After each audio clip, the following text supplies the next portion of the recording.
1945 एक ऐसा साल जब दुनिया युद्ध की राख से उठ रही थी। सेकेंड वर्ल्ड वॉर रुक चुकी थी और दुनिया भर के देश इकट्ठे हुए थे शांति, सहयोग और न्याय की खोज में। और इसी के बाद जन्म हुआ यूनाइटेड नेशन का। पर आज 80 साल के बाद क्या सच में यूनाइटेड नेशन अपने जो भी ऑब्जेक्टिव्स थे उस पर खरा उतरा है, या फिर ये वर्ल्ड पावर्स का एक पॉलिटिकल गेम बन चुका है? इंडिया के फॉरेन मिनिस्टर ने यूनाइटेड नेशन सिक्योरिटी काउंसिल की प्रक्रियाओं पर सवाल उठाया है और उसके साथ उसके कुछ मेंबर्स पर भी तीखा अटैक किया है।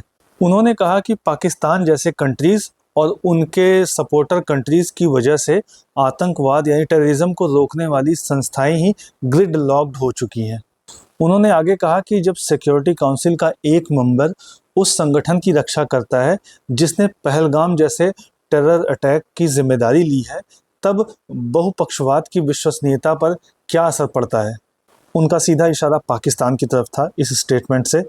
यह कोई सामान्य टिप्पणी नहीं थी, यह एक करारा जवाब था पाकिस्तान और उसके संरक्षकों को जो आतंक के नाम पर पॉलिटिक्स कर रहे हैं। 22 अप्रैल 2025 जम्मू कश्मीर के अनंतनाग डिस्ट्रिक्ट के पहलगाम के पास बैसरन वैली में एक बहुत बड़ा टेरर अटैक हुआ जिसमें 26 लोगों को, सिविलियंस को मार दिया गया। इसमें 25 इंडियन थे और एक नेपाली सिटीजन थे। इस अटैक के दौरान जो टेररिस्ट थे उन्होंने विक्टिम्स का नाम पूछकर, उनका धर्म पूछकर उन्हें गोलियां मारी, वो भी उनकी फैमिली के सामने। जिसके बाद इस अटैक की जिम्मेदारी ली द रेजिस्टेंस फ्रंट यानी TRF ने, जो कि लश्कर तैयबा का एक ऑफशूट है। जुलाई 2025 की यूनाइटेड नेशन सिक्योरिटी काउंसिल की एक रिपोर्ट में भी इसका नाम आया। लेकिन जैसे ही यूनाइटेड नेशन ने इस हमले की निंदा करते हुए एक प्रेस स्टेटमेंट तैयार किया, पाकिस्तान ने आपत्ति दर्ज कराई उस पर। उसने TRF का नाम हटाने की कोशिश की ताकि आतंकियों का नाम तक दुनिया के सामने ना आए। अब इसमें एक बड़ी इंटरेस्टिंग बात है। आप सोचिए कि वही पाकिस्तान जो खुद यूनाइटेड नेशन सिक्योरिटी काउंसिल का मेंबर है, वही पाकिस्तान आतंकवादियों की ढाल भी बन रहा है। यानी एक तरफ तो दुनिया की सबसे बड़ी संस्था में उसके ऊपर यह जिम्मेदारी है कि दुनिया किस तरीके से सिक्योर रहे, इसको इंश्योर करने की जिम्मेदारी है, लेकिन वही पाकिस्तान दूसरी तरफ आतंकियों की ढाल बन रहा है। एक ऐसा संगठन TRF जिसने पहलगाम अटैक की जिम्मेदारी ली और लश्कर तैयबा का वह ऑफशूट है, उसको वो डिफेंड कर रहा है।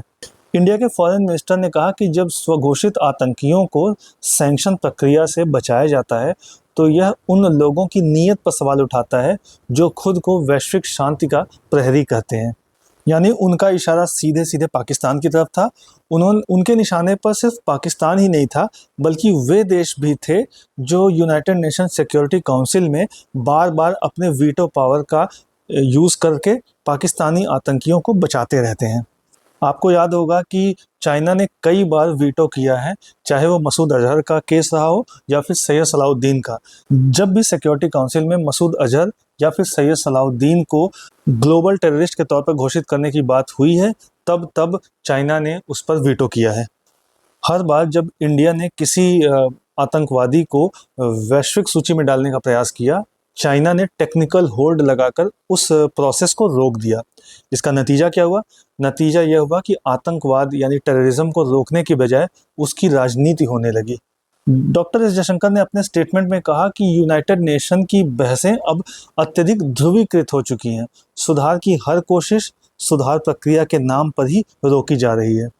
UN को जब बनाया गया था तो उसका उद्देश्य यह था कि इंटरनेशनल पीस और सिक्योरिटी सुनिश्चित किया जाए, लेकिन अब वह बस सिर्फ एक फॉर्मेलिटी रह गया है।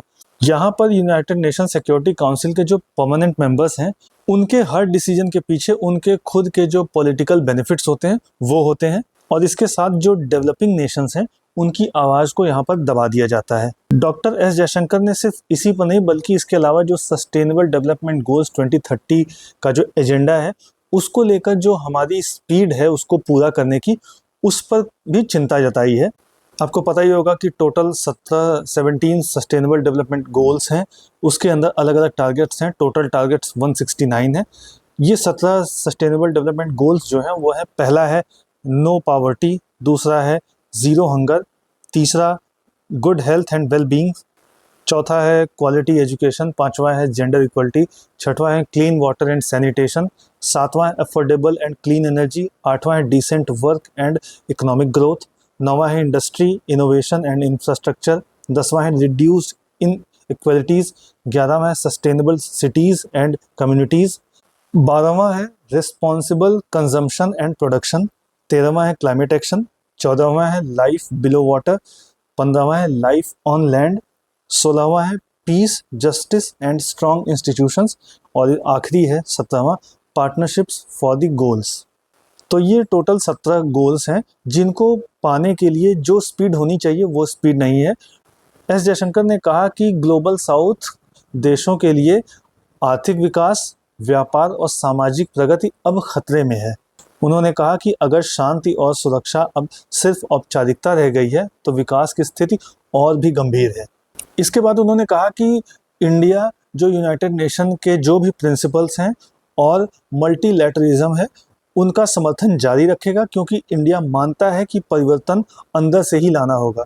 डॉक्टर एस जयशंकर ने आगे कहा कि हमारा समर्पण ग्लोबल पीस और सिक्योरिटी के प्रति अडिग है। हमने इसे अपने पीस मिशंस में, अपनी नीतियों में और अपने कार्यों में साबित किया है। आपको पता ही होगा कि दुनिया भर में जो भी पीस कीपिंग मिशंस चल रहे हैं उनमें सबसे ज़्यादा योगदान देने वाले देशों में से एक है इंडिया। और आज जब कई देश सिर्फ शब्दों में पीस की बात करते हैं, इंडिया उसे अपने कार्यों के साथ सिद्ध करता है। दूसरी तरफ इंडिया ने यूनाइटेड नेशन की जो 80वीं वर्षगांठ है उस पर एक स्मारक डाक टिकट भी जारी किया है, जो इस बात का प्रतीक है कि इंडिया अभी भी आशा रखता है कि वर्ल्ड में पीस और जस्टिस ज़रूर स्टेब्लिश होगी। आज ऐसा समय आ गया है कि टेररिज्म की जो जड़ें हैं वो सीमाओं से परे जाकर फैल चुकी हैं।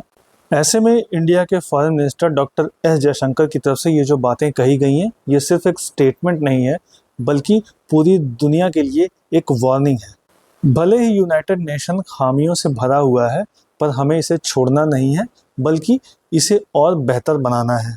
और यही वो बात है जो इंडिया को दुनिया के दूसरे देशों से अलग करती है, क्योंकि जहां दुनिया में कुछ ऐसे देश हैं जो टेररिज्म को एक स्ट्रेटजी की तरह से समझते हैं, वहीं इंडिया उसे मानवता के विरुद्ध, ह्यूमैनिटी के अगेंस्ट मानता है।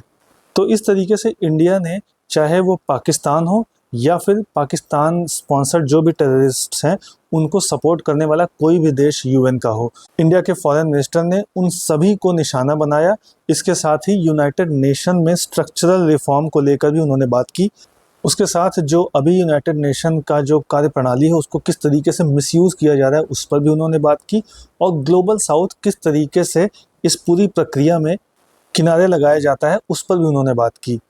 तो इस तरीके से इस पूरे इशू पे कोई नई अपडेट होगी तो उस पर हम वीडियोस लेकर आते रहेंगे। वीडियो अच्छा लगा तो लाइक, शेयर और कमेंट करें। इसी तरह के और भी अपडेट्स जानने के लिए सब्सक्राइब करें एजलेसनेस।